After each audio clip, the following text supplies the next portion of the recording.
नमस्कार दोस्तों, हम पढ़ेंगे आज संख्या पद्धति। संख्या पद्धति में हमें संख्याओं का ज्ञान होना बहुत जरूरी है, क्योंकि हमें पता होना चाहिए कि संख्याएं कितने प्रकार की होती हैं, कैसे इसको जानकारी इस वीडियो के माध्यम से हम जानेंगे संख्याएं कितनी प्रकार की होती हैं।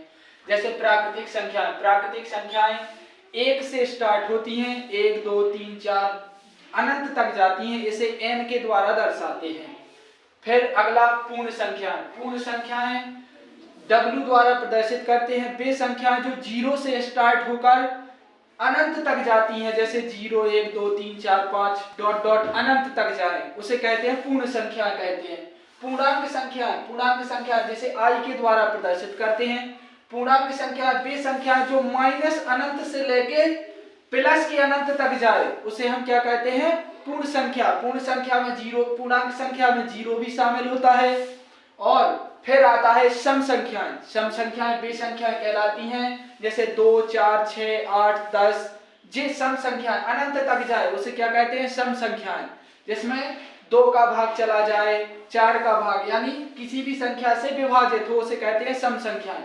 विषम संख्याएं वे संख्याएं कहलाती हैं जो स्वयं के अलावा किसी दूसरी संख्या जैसे 2 से विभाजित ना हो, उसे हम विषम संख्या, जैसे 1 3 5 7 9 11, यह विषम संख्या है। ऑड नंबर, जिसे हम ऑड नंबर बोलते हैं, उसे प्रदर्शित करते हैं।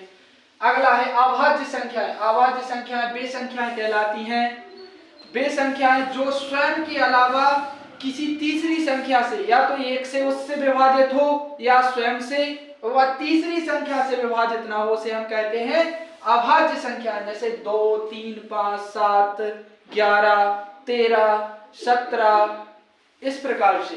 फिर होती हैं भाज्य संख्याएं वे संख्याएं कहलाती हैं जिसके कम से कम 3 गुणनखंड होने चाहिए। कम से कम 3 गुणनखंड हो, उभयनिष्ठ गुणनखंड होने चाहिए, उसे कहते हैं भाज्य संख्या। जैसे सबसे पहली भाज्य संख्या 4 होती है।